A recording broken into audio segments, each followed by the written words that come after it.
المنار المنار المنار المنار المنار المنار المنار المنار اے امین علم و فن، اے حکمتوں کے انجمن، تجھ پہ نازاں ہے چمن، تجھ پہ نازاں ہے چمن۔ السلام علیکم ورحمۃ اللہ وبرکاتہ۔ الحمد للہ وکفا والسلام علی عباده الذین اصطفى اما بعد، قال اللہ تعالی فی القرآن المجید انا نحن نزلنا الذکر وانا له لحافظون، رب اشرح لی صدری ویسر لی امری واحلل عقدۃ من لسانی یفقہوا قولی، اللہم ارنا الحق حقا وارزقنا اتباعہ وارنا الباطل باطلا وارزقنا اجتنابہ، آمین یا رب العالمین۔ علوم القرآن کے گزشتہ درس میں ہم نے نظم کی چھٹی فصل کے مطالعہ کا آغاز کیا تھا، اور چھٹی فصل کا جو عمومی عنوان ہے وہ ناظم رحمہ اللہ نے قائم فرمایا ہے من الانواع ما لا يدخل تحت الحصر، یعنی اس باب میں ناظم رحمہ اللہ ان ابواب کا بیان کر رہے ہیں جن کا علوم القرآن کی کسی خاص صنف کے ساتھ تعلق نہیں ہے۔ مثال کے طور پر پہلی فصل میں انہوں نے ان مباحث کا تذکرہ کیا تھا جن کا تعلق نزول کے ساتھ ہے، اس کے بعد قرات سے متعلق یا ادا جسے ہم کہتے ہیں اس سے متعلق، اس کے بعد ہم نے دیکھا الفاظ کے حوالے سے فصل قائم ہوئی، اس کے بعد معانی علم المعانی کے حوالے سے بات آئی۔ اب یہاں پر جو اس سے آگے مباحث ہیں یہ بنیادی طور پر تفسیر سے متعلق مباحث ہیں، لیکن نوعیت مختلف ہے، الگ الگ ابواب کی نوعیت مختلف ہے، اسی لیے ناظم رحمہ اللہ تعالیٰ نے کوئی خاص باب نہیں قائم فرمایا، بلکہ یہ کہا کہ یہ وہ متفرق مسائل ہیں جن کی تعداد بہت زیادہ ہے، یہ بہت زیادہ مسائل ہیں، ٹھیک ہے۔ تو ان میں سے ہم نے گزشتہ درس میں قرآن مقدس کی ایک اہم باب امثال القرآن کا تذکرہ کیا، یعنی قرآن مقدس میں جن مثالوں کا تذکرہ ہوتا ہے تو مثال دینے کا کیا مقصد ہوتا ہے، اسی طرح مثال بیان کرنے کی کیا کیا اسالیب ہیں اور اقسام کیا کیا ہے، اس کو ہم نے گزشتہ درس میں آپ کے سامنے بیان کیا تھا۔ اب اسی جیسی اور ایک بحث جو شروع ہو رہی ہے اس کے بعد، یعنی چھٹی فصل کا دوسرا باب، اس میں ناظم رحمہ اللہ نے عنوان قائم فرمایا ہے اقسام القرآن، یعنی قرآن مقدس میں قسموں کا تذکرہ، ٹھیک ہے۔ یہ اقسام قسم نہیں ہے بلکہ یہ قسم کی جمع، ٹھیک ہے۔ تو قرآن مقدس میں ہم دیکھتے ہیں متعدد مقامات پر مختلف اشیاء کی یعنی قسمیں کھائی گئی ہیں، مثال کے طور پر والعصر والضحیٰ، ٹھیک ہے، یا براہ راست یعنی قسم لا اقسم بمواقع النجوم، لا اقسم بیوم القیامہ، ٹھیک ہے۔ تو قسموں کا جو یہ تذکرہ قرآن مقدس میں پایا جاتا ہے، تو اسی حوالے سے آج کے درس میں بات آئے گی۔ ہم قسم کی تعریف کو، قسم کے اقسام کو اور قسم کے مقاصد کو آج کے درس میں سمجھیں گے۔ سب سے پہلی بات، جہاں تک قسم کا تعلق ہے، قسم بنیادی طور پر کیوں کھائی جاتی ہے؟ وہ ہوتی ہے تحقیق للخبر وتوکید لہ ولا یکون الا بمعظم، ٹھیک ہے۔ تو فرماتے ہیں کہ بنیادی طور پر قسم کا استعمال اس وقت کیا جاتا ہے جب کہ کسی خبر میں تاکید، یعنی کسی خبر کے بیان کرنے میں، کسی خبر کی سچائی میں تاکید پیدا کرنا مراد ہو، تو اس وقت قسم کا استعمال کیا جاتا ہے۔ تو ہم دیکھتے ہیں کہ قرآن مقدس میں اللہ رب العزت نے اپنی ذات کی قسم بیان کی ہے، اسی طرح اللہ رب العزت نے اپنے اوصاف کی قسم بیان کی ہے، اسی طرح یعنی جو مقاصد ہیں کس چیز کے لیے قسم کھائی گئی ہے ہم دیکھتے، آگے ہم تفصیل سے انشاءاللہ دیکھیں گے۔ کبھی کبھار توحید کی حقانیت کو بیان کرنے کے لیے قسم کا استعمال ہوا ہے، اسی طرح قرآن مقدس کی سچائی کو واضح کرنے کے لیے، اس میں تاکید پیدا کرنے کے لیے قسم کا استعمال ہوا ہے، اسی طرح رسول اللہ علیہ السلام کی رسالت میں تاکید پیدا کرنے کے لیے یا اس خبر میں تاکید پیدا کرنے کے لیے قسم کا استعمال ہوا ہے. اسی طرح آخرت کی جزا و سزا کی حقانیت کے بارے میں قسم کا استعمال ہوا ہے.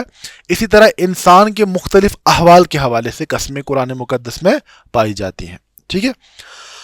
تو سب سے پہلی بات جو ہے تعریف القسم، کہ ہم قسم کس چیز کو کہتے ہیں. تو اس کی تعریف میں جو علماء فرماتے ہیں وہ ہے هو ربط النفس بالامتناع عن شيء او الاقدام عليه بمعنى معظم عند الحالف حقیقتا او اعتقادا. فرماتے ہیں کہ قسم کی تعریف یہ ہے کہ ایک انسان یعنی کسی اقدام یا کسی شے، کسی قدم کو روکنے یا اقدام کرنے کے حوالے سے یعنی اپنے نفس کو پابند بناتا ہے. سمجھ آ رہی بات؟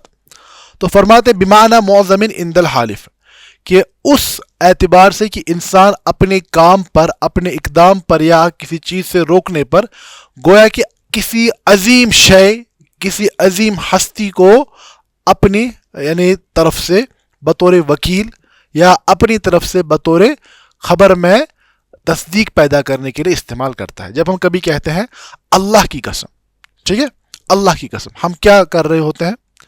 ہم دو کام ہوتا ہے. ایک تو آپ کوئی خبر بیان کر رہے ہوتے ہیں یا آپ کوئی اقدام کرنے والے ہوتے ہیں، کسی چیز سے رکنے والے ہوتے ہیں. اب جب آپ اللہ کی قسم کہتے ہیں تو آپ کسی معظم یعنی جو عظمت والی ہستی ہے اس کو اپنے لیے بطور وکیل، یعنی میری اس بات پر اللہ وکیل ہے، میں اللہ کو اپنا حامی بناتا ہوں، میں اللہ کو اپنا وکیل بناتا ہوں کہ میں یہ کام کروں گا یا نہیں کروں گا، یہ جو بات میں کہہ رہا ہوں یہ صحیح ہے یا غلط ہے. ٹھیک ہے، بات سمجھ آ رہی ہے؟ تو فرماتے ہیں کہ عربی زبان میں اس قسم کے لیے یمین کا لفظ بھی استعمال ہوتا ہے. جیسے قرآن مقدس میں بھی کہا گیا کہ وَلَٰكِن لَا يُؤَاخِذْكُمُ اللَّهُ بِاللَّغْوِ فِي أَيْمَانِكُمْ وَلَٰكِن يُؤَاخِذْكُمْ بِمَا كَسَبَتْ قُلُوبُكُمْ. کہ جو ہم کہتے ہیں کہ لغو قسم، یہاں پر ایمان، یمین کی جمع ایمان، تو ہم قسم کو یمین کا لفظ بھی استعمال ہوتا ہے. فرماتے ہیں اس لیے کیونکہ لأن العرب كان أحدهم يأخذ بيمين صاحبه عند التحالف، کہ وہ جب کسی چیز کا معاملہ طے کرتے تھے یا کوئی حلف لیتے تھے، ٹھیک ہے، تو اس وقت وہ جس کے ساتھ معاہدہ ہو رہا تھا اس کا دایاں ہاتھ پکڑتے تھے. ہم بھی کبھی کرتے ہیں نا، جب کانٹریکٹ سائن ہوتا ہے، ایگریمنٹ ہوتا ہے تو ہاتھ ملاتے ہیں. یعنی تو یہ عربوں کے یہاں یہ رواج تھا کہ جب کبھی یعنی کوئی حلف لیا جاتا تھا، کوئی معاہدہ ہوتا تھا تو پھر وہ ایک دوسرے کا دایاں ہاتھ پکڑتے تھے. ٹھیک ہے، تو اس بنیاد پر اسے یمین بھی کہا جاتا ہے. ٹھیک ہے، تو ہم یہ بات عربی لغت کے اعتبار سے جانتے ہیں کہ جو قسم کو بیان کرنے کا طریقہ زبان میں ہے. ٹھیک ہے، تو اس یعنی جملہ قسمیہ جس میں قسم لی جاتی ہے اس کے 3 اجزاء ہوتے ہیں. کیا کیا؟ ایک تو اس میں ہمارے پاس فعل القسم ہوتا ہے، اور اس کے بعد فعل القسم ہوتا ہے، پھر جس چیز کے بارے میں جس کی قسم لی جائے المقسم بھی، جس کی قسم لی جائے، اور اس کے بعد المقسم علیہ جس کے بارے میں قسم لی جا رہی ہے. 3 چیزیں ہیں. کیا کیا؟ ایک تو وہ فعل جس کے ذریعے سے قسم کا اظہار ہوتا ہے، دوسرا جس کی قسم لی جاتی ہے، اور تیسرا جس چیز کے بارے میں قسم لی جا رہی ہے. تو یہ تینوں مل کر یعنی جو اسلوب قسم کے بیان کرنے کا ہے اس کو مکمل کرتا ہے. ٹھیک ہے، تو صیغۃ القسم فرماتے ہیں علماء کہ الصیغۃ الاصلیہ للقسم ان یعطى بالفعل، کہ جو اصلی طریقہ ہے زبان میں یعنی جو اصل ہے، ٹھیک ہے، وہ کیا ہے کہ براہ راست اقسم فعل کا استعمال کیا جائے یا احلف کا استعمال کیا جائے، اور اس کے بعد حرف جر با کا استعمال کیا جائے جس کے ذریعے سے کیا بنتا ہے؟ متعدی بن جاتا ہے. ٹھیک ہے، پھر فرماتے ہیں ثم یاتی المقسم علیہ، اور اس کے بعد پھر مقسم علیہ کا جس چیز کے بارے میں قسم لی جا رہی ہے. ٹھیک ہے، 3 چیزیں. ایک آپ تو اصل صیغہ اصلیہ کیا ہے قسم کا، ایک تو یا اقسم یا احلف، ٹھیک ہے، اس کے بعد با کا استعمال ہوتا ہے، حرف جر با کا استعمال اس کو متعدی بنانے کے لیے. ٹھیک ہے، اس کے بعد مقسم بھی جس کی آپ قسم لے رہے ہیں، اور تیسری المقسم علیہ جس کی قسم لی جا رہی ہے. دیکھیے مثال کے طور پر سورۃ النحل کی آیت نمبر 38 میں اسی پورے صیغے کے ساتھ استعمال ہوا ہے وَأَقْسَمُوا بِاللَّهِ جَهْدَ أَيْمَانِهِمْ لَا يَبْعَثُ اللَّهُ مَن يَمُوتُ. اقسموا ٹھیک ہے, پہلے فعل القسم کیا ہے, تو اس کے بعد متعدی کس سے بنایا جا رہا ہے, با کے حرف جر با کے ذریعے سے, ٹھیک ہے. اس کے بعد مقسم بھی جس کی قسم لی جا رہی ہے اللہ, یعنی با کے ساتھ جوڑا گیا کس کو, اللہ, ٹھیک ہے. اب اس کے بعد جس چیز کے بارے میں قسم لی جا رہی وہ کیا ہے کہ یہ لوگ کیا کہتے ہیں, لا یبعث اللہ من یموت, کہ اللہ مردوں کو زندہ نہیں کرے گا, ٹھیک ہے. تو یہاں پر یہ اس کا طریقہ یا صیغہ ہے. تو ہم نے جیسے بات بیان کی فاجزاء صیغۃ القسم ثلاثہ, تو صیغہ قسم کے کتنے اجزاء ہیں, 3. کیا کیا, الفعل الذی یتعدی بالباء, وہ فعل جو با کے ذریعے سے متعدی بن جاتا ہے. اس کے بعد المقسم بھی جس کی قسم لی جائے, والمقسم علیہ اور جس کے بارے میں قسم لی جا رہی ہے, ٹرانزٹیو جسے آپ کہتے ہیں, ٹھیک ہے جی. تو فرماتے ہیں وَلَمَّا كَانَ الْقَسَمُ يُقْصِرُ فِي الْكَلَامِ. اب دیکھیے کلام میں, حالانکہ آگے چل کر ہم دیکھیں گے شریعت مطہرہ میں غیر ضروری قسمیں کھانے سے منع کیا گیا ہے, بلکہ اسے ایک کبھی صفت تصور کیا گیا ہے کہ جو انسان غیر ضروری قسمیں کھاتا ہے, اور غیر اللہ کی قسم کھانا تو قطعاً جائز نہیں ہے. تو بہر اس کو ہم آگے دیکھیں گے, فی الحال ہم لغت کے اعتبار سے بات کر رہے ہیں. فرماتے ہیں چونکہ زبان میں قسم کا استعمال کثرت سے ہوتا ہے, اسی لیے عربوں کے یہاں یہ طریقہ ہے کہ وہ پوری عبارت لانے کے بجائے قسم کے لیے کچھ مختصر الفاظ استعمال کرتے ہیں. یعنی پورا اقسم و احلف استعمال کرنے کے بجائے کچھ مختصر الفاظ استعمال کرتے ہیں جو قسم پر دلالت کرتا ہے. تو فرماتے ہیں جیسے کہ کبھی کبھار فقط یعنی با جو ہے نا وہ فعل قسم جو ہے اس کو حذف کر کے خالی با کا استعمال کیا جاتا ہے, باللہ, ٹھیک ہے. ہم کشمیری میں بھی یہ کہتے ہیں باللہ. اب ہم اس کو تھوڑا بہت کشمیری ٹون دے کر کیا کرتے ہیں, باللہ, اصل میں کیا ہے باللہ, ٹھیک ہے. اللہ کی قسم, یہ جو با ہے یہ قسم پر دلالت کرتا ہے. تو فرماتے ثم اوذ عن الباء بالواو, لیکن پھر معروف یہ ہوا کہ با کی جگہ کیا کرتے ہیں, پھر ہم واو کا استعمال کرتے ہیں, اور خصوصاً اللہ رب العزت کے لیے جب اسم الجلالہ ہو تب واو کی بجائے تا کا استعمال ہوتا ہے, تاللہ, ٹھیک ہے. تو اصل میں یہ کیا ہے, اصل میں تھا یہ اقسم باللہ, ٹھیک ہے. اب اختصار کے لیے اقسم فعل کو, فعل القسم کو حذف کیا جاتا ہے, با پر اکتفا کیا جاتا ہے, لیکن پھر زبان میں معروف واو کا استعمال ہوا, جیسے واللیل اذا یغشی. یہاں پر دیکھیے واو, یہ کیا ہم اسے کہتے ہیں واو القسم ہے, لیکن اصل جو طریقہ ہے صیغۃ القسم کا اس میں ہونا چاہیے تھا کیا, اقسم باللیل, ہے نا, اقسم باللیل فعل القسم حرف جر, اس کے بعد المقسم بھی, پھر آگے چل کر مقسم علیہ آئے گا, لیکن یہاں پر واو کے ذریعے سے فعل القسم اور حرف جر کو حذف کر دیا گیا, ٹھیک ہے. اسی طرح جب لفظ الجلالہ یعنی اللہ رب العزت کے اسماء میں سے اللہ لفظ کے ساتھ خصوصاً تاللہ کا تا, ہم با کی جگہ کیا کرتے ہیں, واو کی جگہ تا کا استعمال کرتے ہیں, جیسے سورۃ الانبیاء میں بھی یہ آیا وَتَاللَّهِ لَأَكِيدَنَّ أَصْنَامَكُمْ. یہاں یہ واو کیا ہے, واو العطف ہے, لیکن تا قسم کے لیے ہے, ٹھیک ہے. تو فرماتے ہیں تا کا لفظ تو نسبتاً کم استعمال ہوتا ہے, لیکن واو قسم کے لیے, واو القسم جو ہے وہ کثرت سے استعمال ہوتا ہے. اب دیکھیے فرماتے ہیں المقسم بھی فی القرآن, قرآن مقدس میں دیکھیے پہلا آیا فعل القسم اقسم احلف, یا تو واو یا تو تا, ٹھیک ہے.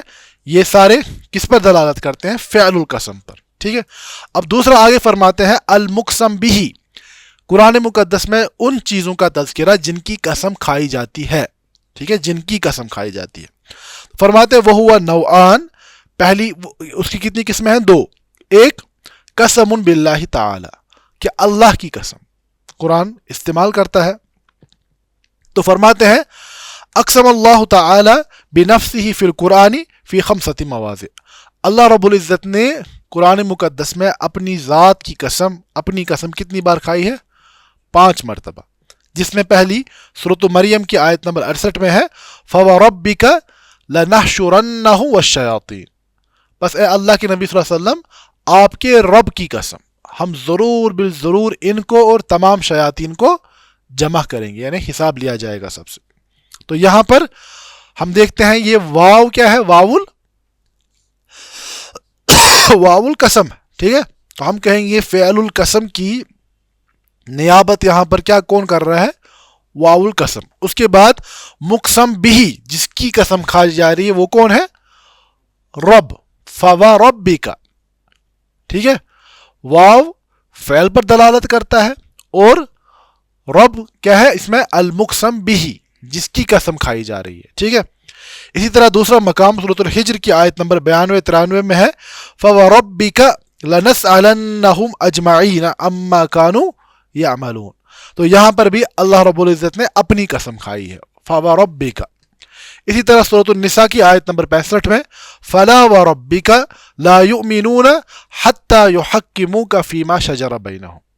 یعنی بس اے اللہ کے نبی صلی اللہ علیہ وسلم، آپ کے رب کی قسم، یہ لوگ ہرگز مومن نہیں ہو سکتے جب تک کہ یہ آپ کو اپنے تمام معاملات میں فیصلہ کرنے والا نہ بنائے.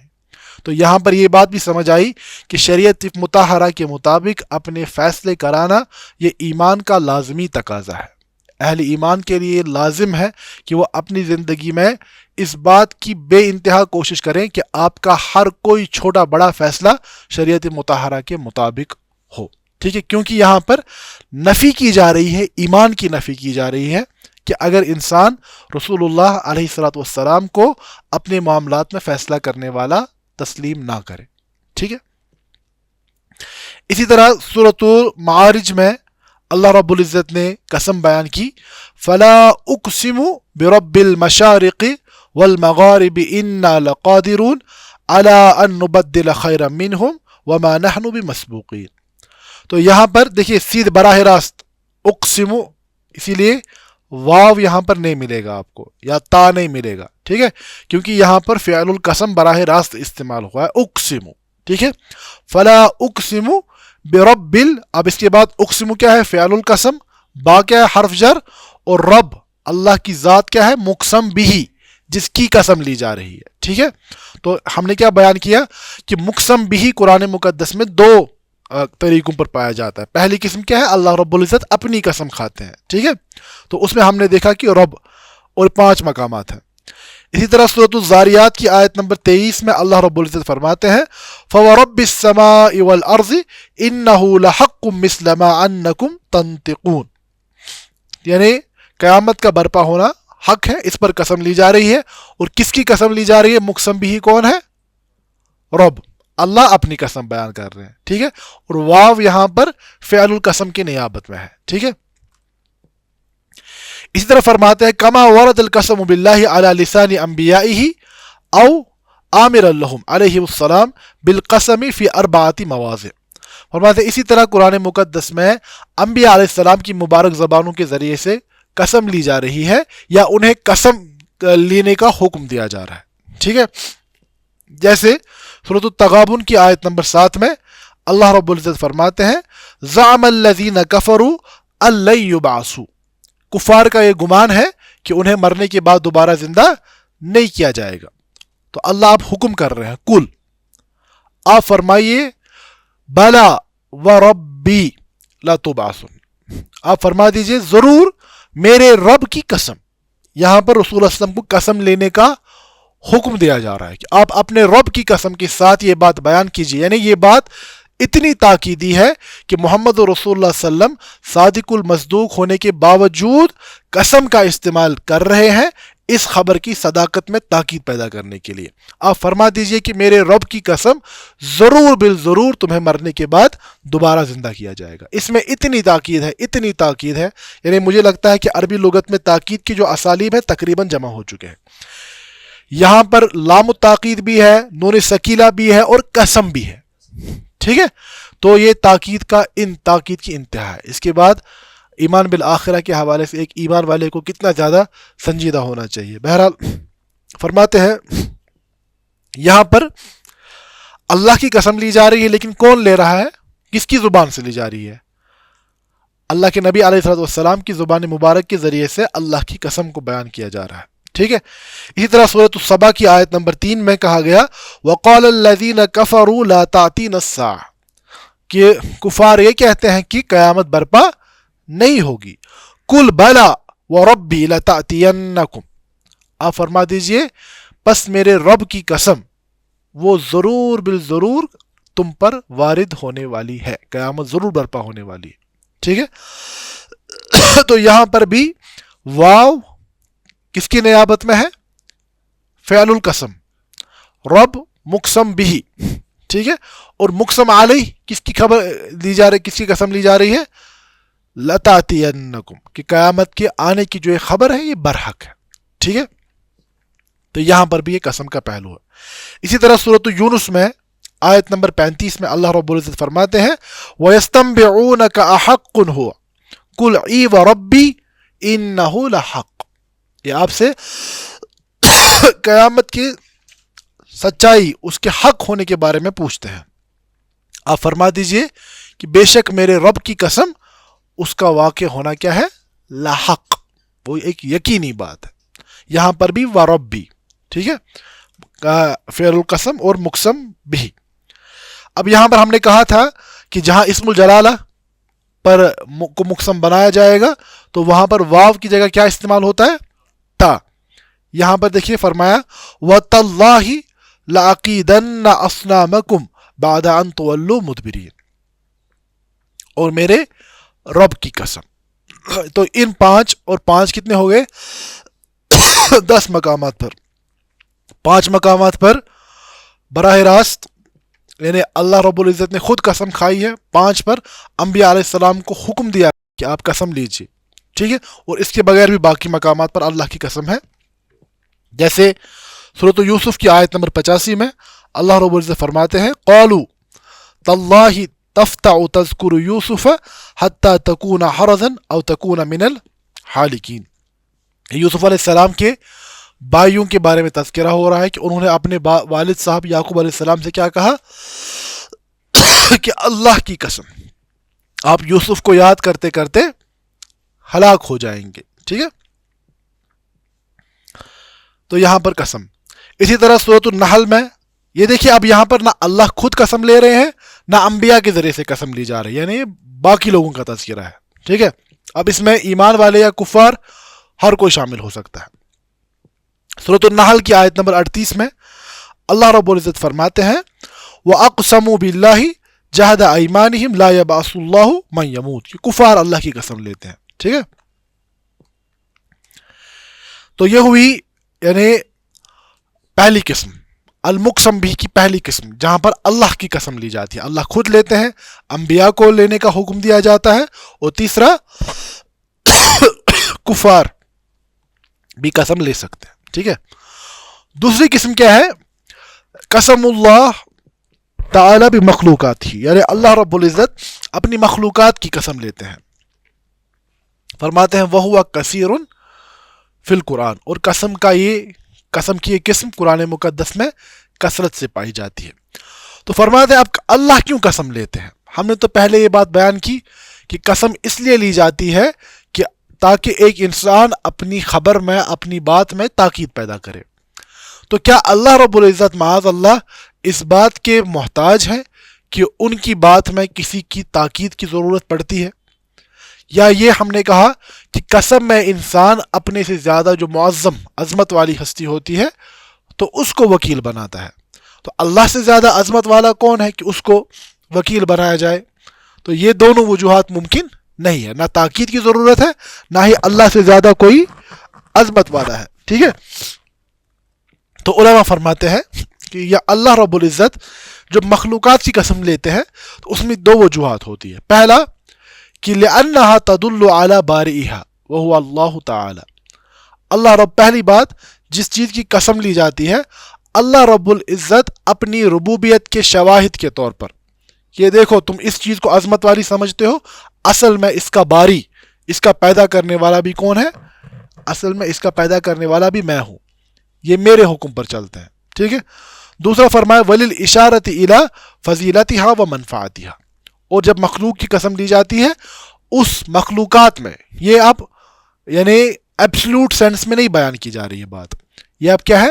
کمپیریٹو ہے، یعنی مخلوقات میں سے جب اللہ کسی کی قسم لیتے ہیں گویا کہ اللہ رب العزت ان مخلوقات میں سے اس شے کی عظمت کو بیان کرنا مراد ہوتا ہے، یعنی اس شے کی عظمت اور اس کی منفعت کو بیان کرنا مراد ہوتا ہے۔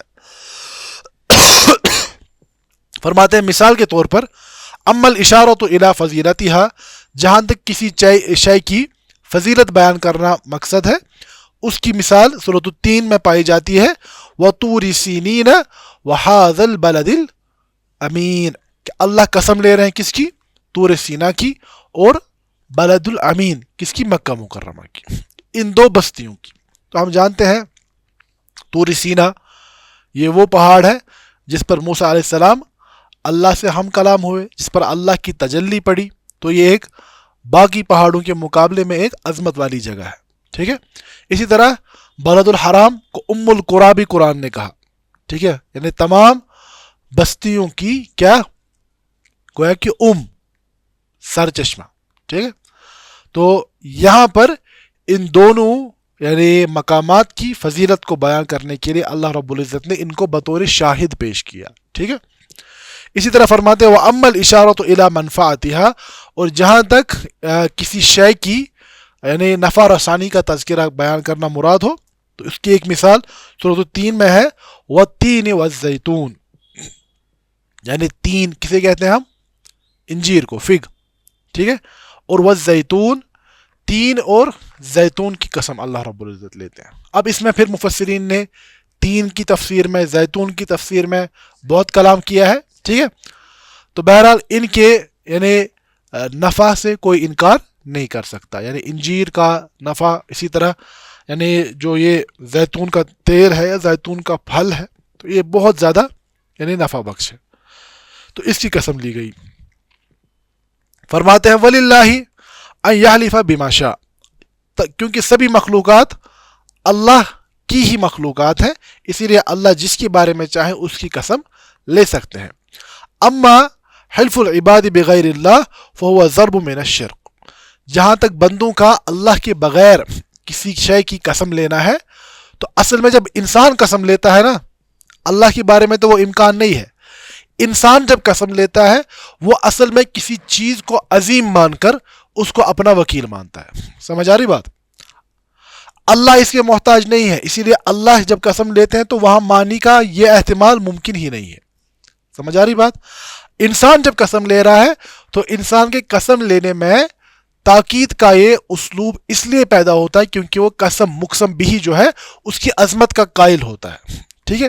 تو اسی لیے کہا گیا کہ انسان کا اللہ کے بغیر کسی اور شے کی قسم لینا جائز نہیں ہے، بلکہ یہ کہا گیا کہ وہ شرک کے انواع میں سے بن جاتا ہے۔ ہم دیکھتے ہیں کہ سنن ترمذی میں امام ترمذی رحمہ اللہ نے حدیث بیان کی ہے، اور سیدنا عمر رضی اللہ تعالیٰ عنہ راوی ہیں، فرماتے ہیں کہ اللہ کے نبی علیہ السلام نے فرمایا من حلف بغیر اللہ فقد کفر او اشرک، جس انسان نے غیر اللہ کی قسم کھائی اس نے کفر کا ارتکاب کیا یا اس نے شرک کا ارتکاب کیا، ٹھیک ہے۔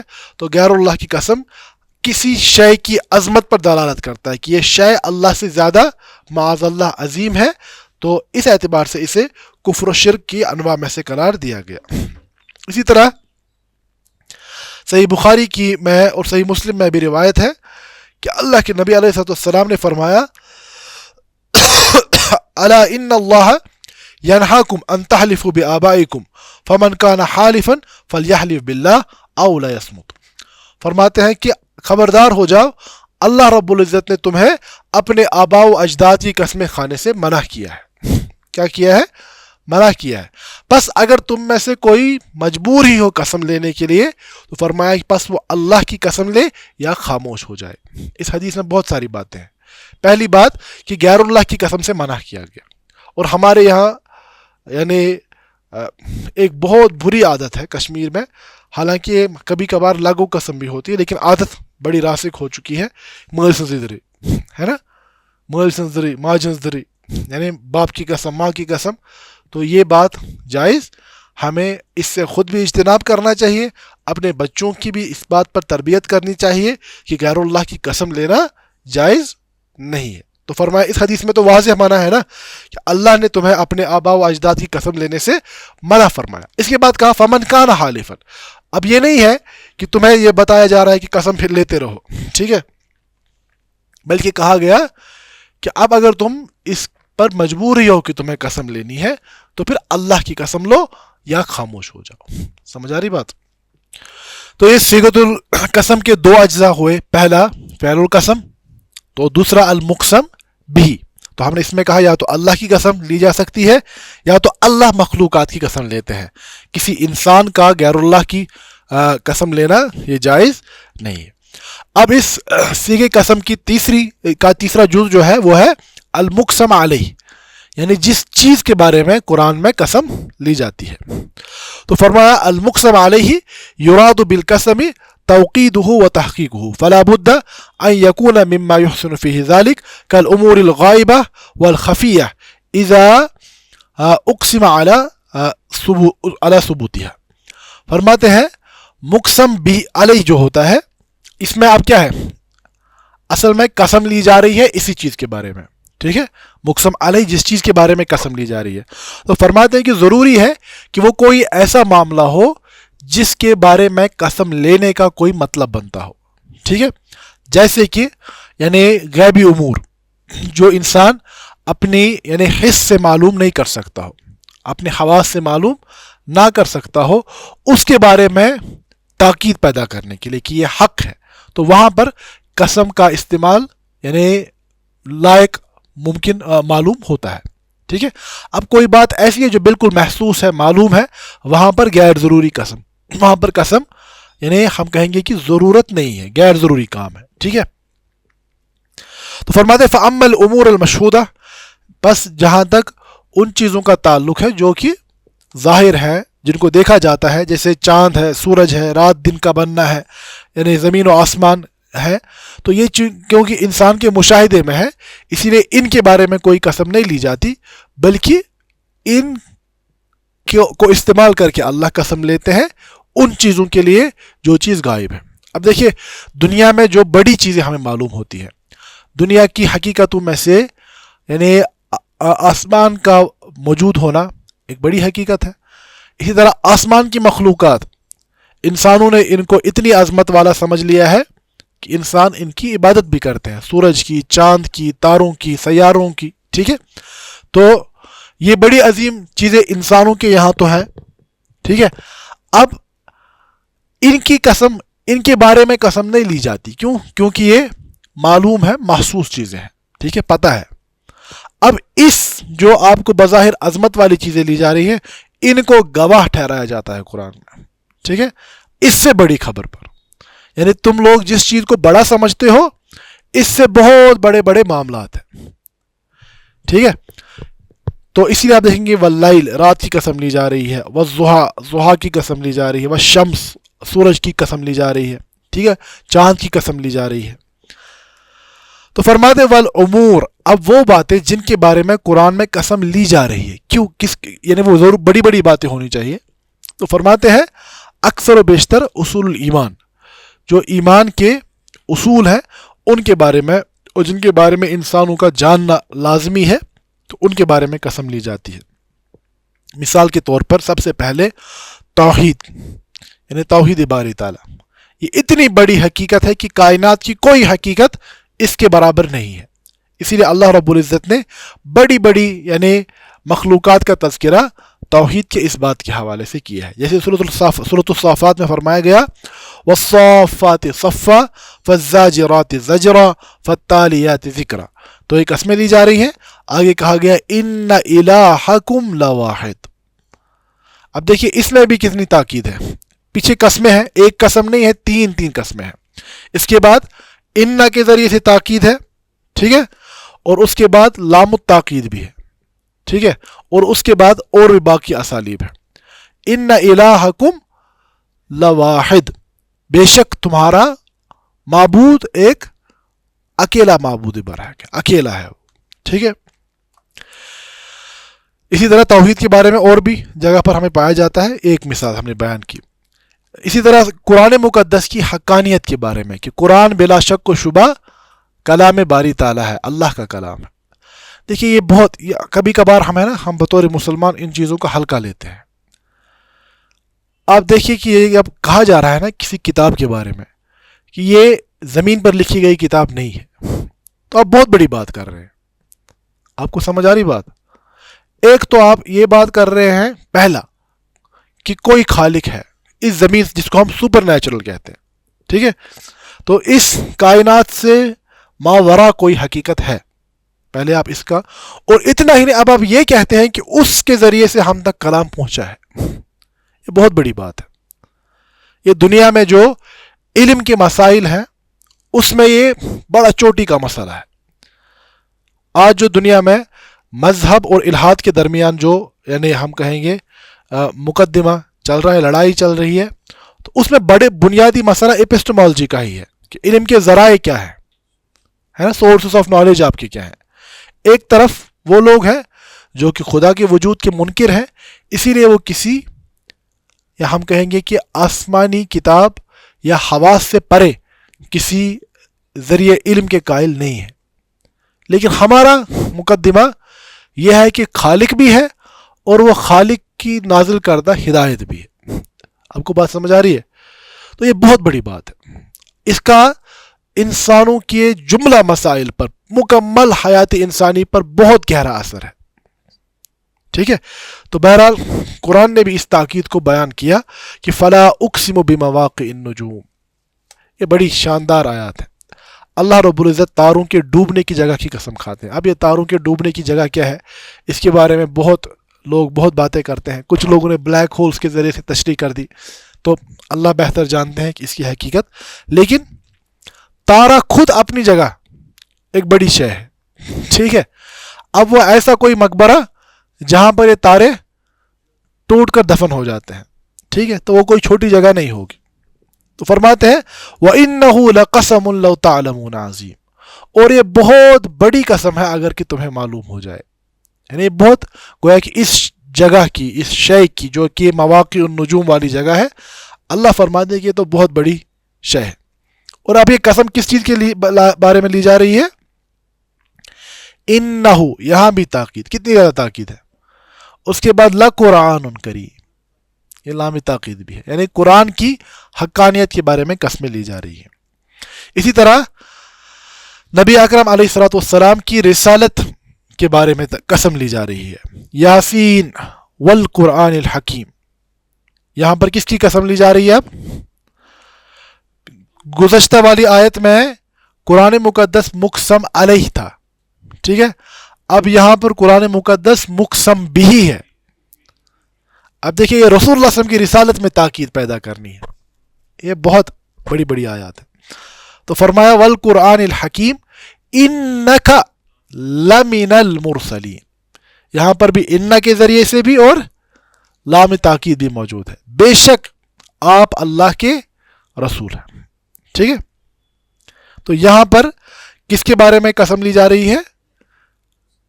رسالت کے بارے میں. ٹھیک ہے. اسی طرح سورۃ النجم کی آیت نمبر 1 سے 4 میں بھی فرمایا گیا وَالنَّجْمِ إِذَا حَوَى مَا ضَلَّ صَاحِبُكُمْ وَمَا غَوَى وَمَا يَنطِقُ عَنِ الْهَوَى إِنْ هُوَ إِلَّا وَحْيٌ يُوحَىٰ. یہاں پر بھی رسالت کے بارے میں قسم لی جا رہی ہے. اسی طرح قرآن مقدس میں قیامت کے برحق ہونے پر بھی قسم لی جا رہی ہے. یعنی ہم پڑھ رہے ہیں مقسم علیہ کس چیز کے بارے میں؟ توحید کے بارے میں، قرآن کی حقانیت کے بارے میں، رسالت کے بارے میں، قیامت کے اس بات کے بارے میں. دیکھیں یہاں پر کتنی قسمیں ہیں. سورۃ الزاریات میں والزاریات ذروا ایک قسم فالحاملات وقرا فالجاریات یسرا فالمقسمات امرا انما توعدون لصادق وان الدین لواقع. دیکھیے یہاں پر ہر ایک جگہ پر تقریباً ان اور لام تاکید کے ذریعے سے اور قسم تینوں اسالیب کو جمع کیا جا رہا ہے. بے شک جس چیز کا تم سے وعدہ کیا جا رہا ہے وہ صادق، وہ سچ ہے، اور قیامت کا دن ضرور بالضرور وقوع پذیر ہونے والا ہے۔ بعض روایات میں، اور غالباً جہاں تک مجھے یاد آتا ہے، ابن القیم رحمہ اللہ نے الداء والدواء میں بھی یہ اثر نقل کیا ہے کہ سیدنا عمر رضی اللہ تعالیٰ عنہ ان آیات کے نزول کے بعد تقریباً 1 ہفتے تک یعنی بیمار ہو گئے تھے، لوگ عیادت کے لیے گئے تھے، کہ اتنا زیادہ اثر ہوا کہ قیامت کا واقع ہونا اتنا سچ اور حقیقت ہے کہ اللہ اتنی قسمیں بیان کر رہے ہیں اتنی تاکید کے ساتھ، یعنی ہمارے اعمال کا بدلہ واقع ہو جانا یہ ایک تمام شکوک و شبہات سے پرے ایک حقیقت ہے۔ تو یہ سمجھے نا، کسی بڑی ہستی کے سامنے حساب و کتاب دینا ہے، اگر انسان کو سچ میں یقین ہو جائے، یقیناً ہمارے اعمال ویسے قطعاً نہیں ہے کہ ہم اس بارے میں بالکل بے خوف ہو کر بیٹھ جائیں۔ بہرحال اللہ ہمیں بھی وہ عظمت والا ایمان عطا فرمائے۔ اسی طرح فرماتے ہیں کتنی چیزیں آئی ابھی تک؟ 4۔ کیا کیا؟ المقسم علیہ میں 1 توحید، دوسرا قرآن کا حق ہونا، رسالت کا حق ہونا، قیامت کا حق ہونا، اور اب 5واں انسان کے بعض احوال کے بارے میں، یعنی انسان بھی ہے نا، یہ کائنات کا دلہا ہے۔ کائنات کا دلہا مطلب جیسے ہم شادیوں کی جب تیاریاں کرتے ہیں نا، آپ ساری تیاری کر لیجئے، اس تیاری میں سے دلہے کو باہر کر دیجئے، دلہن کو باہر کر دیجئے، تو آپ کی اس تیاری کا کوئی مطلب نہیں بنے گا جس کی وجہ سے یہ تیاری ہو رہی ہے۔ اسی طرح اس پوری کائنات میں، معلوم کائنات میں جو بھی چیزیں ہیں نا، یہ سب چیزیں کس کے لیے گردش میں ہیں؟ انسان کے لیے۔ انسان کائنات کا یوں سمجھے کہ مرکز بھی ہے، انسان کائنات کا دلہا بھی ہے، ٹھیک ہے؟ اسی لیے قرآن نے یہ کہا کہ هو الذی خلق لکم ما فی الارض جمیعا، اللہ نے تمہارے لیے بنائی ہے۔ یہ نہیں کہا گیا تمہیں اور کسی کے لیے بنایا، تمہیں گائے کے لیے نہیں بنایا گیا، گائے کو تمہارے لیے بنایا گیا ہے۔ سمجھ آ رہی بات؟ اللہ فرماتے ہیں جو کچھ بنایا میں نے وہ تمہارے لیے بنایا ہے، تمہیں ان کے لیے نہیں بنایا ہے، ٹھیک ہے؟ اب انسان کو باقی مخلوقات کے ساتھ کیسے پیش آنا ہے، کیسے ان کے حقوق ادا کرنے، وہ تو باب الگ ہے، لیکن آپ کبھی نہیں دیکھیں گے کہ کسی گائے نے انسان کو کھیت میں جوتا ہو۔ کیا ہوتا ہے ایسا؟ انسان کو کوئی مخلوق استعمال نہیں کرتی۔ انسان اگر کسی مخلوق کو کچھ فائدہ پہنچاتا ہے تو وہ بھی اپنے لیے، گائے کو گھاس کھلاتا ہے دودھ لینے کے لیے، ٹھیک ہے؟ بیل کو کچھ چارہ کھلائے گا کھیتی باڑی کے لیے، ٹھیک ہے؟ تو یہ ہے نا کہ انسان جو ہے، یہ انسان اللہ کی مخلوقات کا ایک عظیم شاہکار ہے، ٹھیک ہے؟ اسی لیے انسان کی جو پرسنالٹی ہے، انسان کی شخصیت کے جو مختلف گوشے ہیں، اس کے حوالے سے قرآن مقدس میں تاکید پیدا کی گئی ہے۔ مثال کے طور پر ہم دیکھتے ہیں والتین والزیتون، تین، زیتون، طور سینین اور بلد الامین، ان سب چیزوں کی قسم کس پر کھائی جا رہی ہے؟ یہ تو سارے ہوئے نا قسم اور مقسم بھی۔ اب جو مقسم علیہ ہے وہ ہے لقد خلقنا الانسان فی احسن تقویم، انسان کی اس تقویم، انسان کے اس بنانے کے بارے میں، انسان کی حیت کے بارے میں قسم لی جا رہی ہے کہ سب سے بہترین حیت میں ہم نے انسان کو پیدا۔ ایک عضو اپنی جگہ سے ادھر ادھر ہٹا کے دیکھ لیجئے، بتائیے کہ ہم کوئی بہتر ڈیزائن انسان کی ناک اگر اور کہیں پر ہوتی تو اچھا لگتا ہے۔ آپ تمام آرٹسٹ کو استعمال کیجئے، تمام اے آئی کو استعمال کیجئے اور بتائیے کہ کوئی انسان کا بہتر کوئی ڈھانچہ بنا کے دے دو، ناک پیچھے کر دو، کان اوپر کر دو اور کچھ کر دو، تاکہ جیسا بنایا ہے اللہ نے اس سے بہتر بن جائے۔ کیا لگتا ہے؟ اللہ فرماتے ہیں کہ ہم نے انسان کو بہترین تقویم کے ساتھ پیدا کیا ہے۔ اسی طرح اور بھی مقامات پر ہے جہاں پر اللہ رب العزت نے انسان کے ان احوال کا، اب چاہے وہ پھر خصلت میں درست پہلو ہیں یا برے پہلو ہیں، یہ کہا جا رہا ہے۔ دیکھیے اسی طرح یہاں پر سورۃ العادیات میں والعادیات ضبحا، پہلی قسم کھائی جا رہی ہے۔ اب دیکھیے یہاں پر ایک گھوڑوں کی قسم کیوں کھائی جا رہی ہے نا، اس میں بڑا زبردست، یعنی ہم کہیں گے کہ یہ علم کا خزانہ، یہ علم کا خزانہ ہے، یہ علم کا خزانہ ہے۔ گھوڑے کو کیا دیتے ہیں؟ چارہ دیتے ہیں نا، اس سے زیادہ تو کوئی نہیں دیتا، زیادہ سے زیادہ کبھی نہلایا وہلایا، اس سے زیادہ انسان کوئی خدمت نہیں کرتا. اور اس چھوٹی سی خدمت کے بدلے میں گھوڑا کیا کرتا ہے؟ یہ جنگ میں بھی کود جاتا ہے، اس کے پیروں سے چنگاریاں اٹھنا شروع ہو جاتی ہیں، دشمنوں کی صفوں کو الٹ پلٹ کر دیتا ہے اپنے مالک کی وفا میں. ٹھیک ہے، تو یہاں پر اس وفا کے پہلو کو غالب کیا جا رہا ہے کہ تھوڑا سا چارہ کھلا کر یہ گھوڑا اپنے مالک کا کتنا وفادار بنتا ہے. تو لیکن آگے کہا جا رہا ہے انسان کا لیکن کیا معاملہ ہے؟ ان الانسان لربہ لکنود، انسان اپنے رب کا.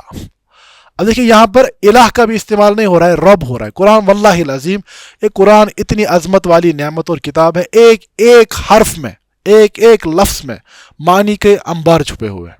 تو بہرحال فرماتے ہیں یہاں پر دیکھیں اللہ کی کوئی صفت نہیں ہوئی. رب رب رب ہم کہتے ہیں اس کو جو کیا ہو، جو جسے عام ترجمہ یہ کیا، حالانکہ مکمل ترجمہ نہیں، پالن ہار. گھوڑے کو تو آپ نے خالی چارہ دے دیا. انسان کی کتنی ضروریات ہیں، پوری کائنات اس کی خدمت میں لگی ہوئی ہے، لیکن اللہ فرماتے ہیں گھوڑا تو تھوڑا سا چارہ لے کر اپنے مالک کے ساتھ اتنا وفادار بن جاتا ہے، لیکن انسان اپنے رب کا ناشکرہ ہے. انسان اپنے رب کا کیا ہے؟ ناشکرہ ہے. تو یہاں پر بھی کس بارے میں قسم لی جا رہی ہے؟ انسان کے احوال کے بارے میں. ٹھیک ہے، اسی طرح سورۃ العصر میں والعصر، یہاں پر زمانے کی قسم. ابھی زمانے کی قسم پر بھی علماء نے بہت لمبی چوڑی بحثیں لکھی ہیں، عصر سے کیا مراد ہے. ٹھیک ہے، تو ایک غالباً امام راضی رحمہ اللہ کے حوالے سے بیان کیا گیا ہے کہ امام راضی رحمہ اللہ نے اس کی توجیہ میں لکھا ہے کہ زمانے کی جو ایک قسم لی جا رہی ہے، تو میں نے اس کی یعنی عظمت کو تب سمجھا کہ میں نے بازار میں ایک یعنی برف فروش کو دیکھا. برف جیسے یہاں بھی وہ نا برف کی بڑی بڑی سلیں بکتی ہیں. ہاں، تو فرماتے میں نے ایک اس برف فروش کو دیکھا کہ وہ چلا رہا ہے، لوگوں میرا برف خریدو ورنہ میں تباہ ہو جاؤں گا. تو فرماتے میں دیکھنے لگا کہ اس کے پاس تو بھی برف کی سلیں پڑی ہوئی ہیں، پریشان کیوں ہے؟ لیکن ہو کیا رہا تھا کہ اس کی برف کی سل سے ایک ایک پانی کا قطرہ ٹپک ٹپک ٹپک ٹپک رہا تھا، اور اس کو اس بات کا مکمل اندازہ تھا کہ کچھ ہی وقت میں یہ سارا پگھل کر پانی ہو جائے گا. فرماتے ہیں اسی طرح انسان کا جو یہ انسان کی جو زندگی ہے، یوں سمجھیے کہ اسے پیدا ہوتے وقت یہ برف کی ایک سل یعنی حوالے کی جاتی ہے. اب اس میں سے second second second second second second اترتا جا رہا ہے، اور انسان کو یہ خبردار کیا جا رہا ہے کہ یہ وقت ختم ہونے والا ہے.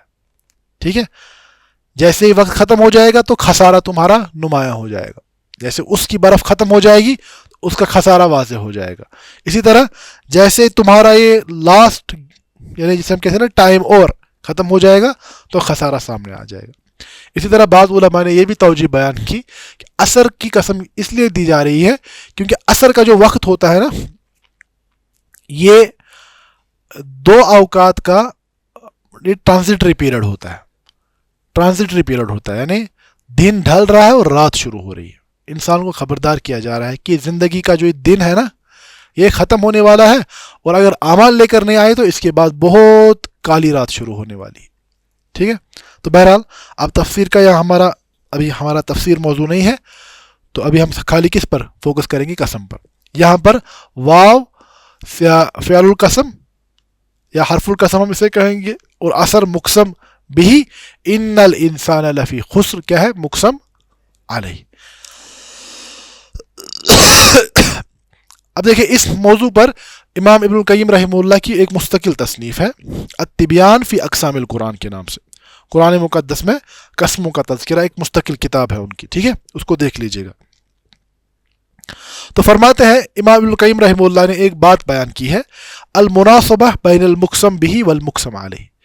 یہ قسمیں جو قرآن میں لی جاتی ہے نا، یہ خام و خامے نہیں لی جاتی. کسی بھی چیز کی کبھی بھی کوئی قسم دکھا دی، فرماتے نہیں، مقسم بھی اور مقسم علیہ میں ہمیشہ معنی کا ربط ہوتا ہے، یعنی موسٹ اپروپریٹ قسم کو لیا جاتا ہے. کبھی رات کی قسم لی جا رہی ہے، کبھی دن کی. تو ایسا نہیں ہو سکتا کہ اگر والضحیٰ کہا جا رہا ہے تو وہاں پر واللیل آ جاتا پہلے. ٹھیک ہے. تو جہاں پر جو قسم لی گئی ہے تو فرماتے ہیں کہ اس میں معنی کا ایک خاص ارتباط ہوتا ہے. تو فرماتے ہیں مثال کے طور پر فتعمل مطابقت هذا القسم وهو نور الضحى الذي يوافي بعد ظلام الليل للمقسم عليه وهو نور الوحي الذي وافاه بعد احتباسه عنه حتى قال اعداؤه ودع محمد ربه. قسم کس کے لیے جا رہی ہے؟ والضحى واللیل اذا سجى ما ودعك ربك وما قلى وللآخرة خیر لک من الاولی. اب دیکھیے یہاں پر ضحیٰ اور رات کی قسم لی جا رہی ہے. ٹھیک ہے. ضحیٰ کا وقت کیا ہوتا ہے؟ جب دن پورا روشن ہو جاتا ہے. ٹھیک ہے، دن کا اظہار، اور کالی گھنی رات ختم ہو جاتی ہے. تو فرماتے ہیں یہاں پر آپ دیکھیے کہ قسم کس کی لی جا رہی ہے اور کس بات پر لی جا رہی ہے. اس پورے تناظر کو دیکھیے. یہ کس کا واقعہ ہے؟ جب حبس الوحی یعنی وحی کو جب روک دیا گیا. ٹھیک ہے، اللہ کے نبی علیہ الصلوۃ والسلام پر کچھ ابتدائی وحی کے بعد کچھ عرصے کے لیے وحی کا نزول روک دیا گیا. یہاں تک یہ حالت ہو گئی کہ لوگوں نے کیا کہا؟ ودع محمد ربہ، کہ محمد کو اس کے رب نے چھوڑ دیا. یہ ہے نا، یہ یوں سمجھے کہ ٹونٹ، یہ کیا بولتے ہیں ہم سے، چڑھانے کا یا طنز کا ایک پہلو ہے. ٹھیک ہے. تو روایات میں ملتا ہے کہ اللہ کے نبی صلی اللہ علیہ وسلم اس زمانے میں بہت زیادہ پریشان رہا کرتے تھے. یہاں تک کہ فرماتے تھے کبھی کبھار میں پہاڑ پر چڑھ کر یہ سوچتا تھا کہ میں یہاں سے کود جاؤں. ٹھیک ہے. اب دیکھیے یہ سمجھیے کہ وحی کا رک جانا، اس کو اور اس کے بعد وحی کا پھر سے شروع ہونا کن الفاظ کے ساتھ؟ ما ودعک ربک، آپ کے رب نے نہ آپ کو چھوڑا ہے نہ آپ کو کوئی کمی آپ کے لیے پیدا کی ہے. ٹھیک ہے. تو یہاں پر وحی کے رکنے کو اور وحی کے نزول کو رات اور دن کے ساتھ تشبیہ دی جا رہی ہے. گویا کہ ضحیٰ کے ذریعے سے وحی کے آغاز کا یعنی شروع ہونا ہے. ٹھیک ہے. اب جو وحی رک گئی تھی اب ایک یہ رات ختم ہو گئی. ٹھیک ہے. اسی طرح ابن القیم رحمہ اللہ نے اور بھی مثالیں دی ہیں کہ جہاں پر یعنی مقسم بھی اور مقسم علیہ میں ایک ارتباط پایا جاتا ہے. اب آخری بات اس باب کی ہے انواع القسم، قسم کی قسمیں. تو وہ کیا ہے؟ یا تو ہے ظاہر یا تو ہے مضمر. ٹھیک ہے. یا تو ظاہر ہوگا یا مضمر ہوگا. تو ظاہر کیا ہے؟ ہوا ما صرح فیہ بفعل القسم، جس میں فعل القسم صراحت کے ساتھ جس کا تذکرہ ہوتا ہے. لا اقسم بہذا البلد، جہاں پر اقسم احلف بالکل واضح ہوگا. ٹھیک ہے. ومنہ ما حذف فیہ فعل القسم کما هو الغائب اقتفاء بالجار من الباء او الواو او التاء. فرماتے اسی میں ظاہر میں ہی وہ بھی شامل ہوگا جہاں پر فعل قسم تو حذف کیا گیا ہو لیکن با واو یا تا موجود ہو. ٹھیک ہے. تو اس کو بھی ظاہر ہی مانا جائے گا. ٹھیک ہے. لیکن دوسری جو ہے مضمر، فرماتے ہوا ما لم یصرح فیہ بفعل القسم ولا بالمقسم به. فرماتے ہیں کہ یہ وہ صورت ہے جہاں پر فعل قسم اور مقسم بھی صراحت کے ساتھ موجود نہیں ہوتا. وَإِنَّمَا تَدُلُّ عَلَيْهِ اللَّامُ الْمُؤَكَّدَةُ، وہاں پر لام تاکید کے ذریعے سے قسم پر دلالت ہوتی ہے، کیونکہ لام تاکید کس پر داخل ہوتا ہے؟ جواب القسم پر. ٹھیک ہے. تو فرماتے ہیں کَقَوْلِهِ تَعَالَى لَتُبْلَوُنَّ فِي أَمْوَالِكُمْ وَأَنفُسِكُمْ، یہاں پر اَيْ وَاللَّهِ لَتُبْلَوُنَّ، اللہ کی قسم تمہیں ضرور بالضرور آزمایا جائے گا. اب یہاں پر دیکھیے فعل القسم بھی حذف ہے اور اس کی نیابت کے لیے نہ واو ہے نہ تا ہے نہ با ہے. ٹھیک ہے. اب یہاں پر لام جو ہے چونکہ یہ جواب القسم پر داخل ہوتا ہے، لام التاکید، اسی لیے ہم کہیں گے کہ یہاں پر قسم جو ہے وہ محذوف ہے. قسم کیا ہے؟ اسی لیے قسم کی اس صورت کو ہم کیا کہیں گے؟ یہ کیا ہے؟ یہ مضمر. یہ کیا ہے؟ یہ مضمر والی صورت ہے. تو ان سبھی باتوں کو سامنے رکھتے ہوئے نظم کی جانب آئے. سلسلۃ المتون صفحہ نمبر 53. تو اللہ رب العزت فرماتے ناظم رحمہ اللہ فرماتے ہیں اقسام القرآن ومنہ اقسام لہ قسمانی، اور اس باب میں سے یا ان مباحث میں سے کیا ہے؟ اقسام کا باب. اور فرماتے لہو قسمانی، اور قسم کی کیا ہے؟ دو قسمیں ہیں. ظاہرۃ و غیرہا، ایک تو ظاہر ہے اور دوسرا غیر، یعنی وہ کیا ہے؟ مضمر. ظاہر ہے اور مضمر ہے. فرماتے ہیں فَالثَّانِي دَلَّ عَلَيْهِ لَامُهُ وَالْمَعْنَى. فرماتے ہیں جو ثانی دوسری قسم ہے کون مضمر, اس پر کون دلالت کرتا ہے؟ لامہ یعنی لام التاکید, جیسے ہم نے بیان کیا لا تبلون. والمعنی فرماتے ہیں تحقیق التوحید الالہی یعنی. اب قسم کی مقاصد میں سے کیا ہوتا ہے, یعنی مقسم علیہ کی بات ہے, یا تو توحید باری تعالیٰ کا بیان کرنا ہوگا, یا تو او صدق الرسول والقرآنی, یا تو قرآن یا اور رسول اللہ وسلم کا ان کی صداقت بیان کرنی مراد ہو. اوil جزا یا تو جزا, او حالت الانسانی یا تو انسان کی کسی حالت کا تذکرہ بیان کرنا مراد ہو. تو یہ ساری چیزیں آئیں, انواع بھی آئی اور اجزا بھی آئی. ٹھیک ہے, تو ان سب کا تذکرہ آیا. اس کے ساتھ ہمارا یہ باب مکمل ہوتا ہے. تو آنے والے درس میں انشاءاللہ ہم علوم القرآن میں سے ایک اہم باب اعجاز القرآن کو دیکھیں گے.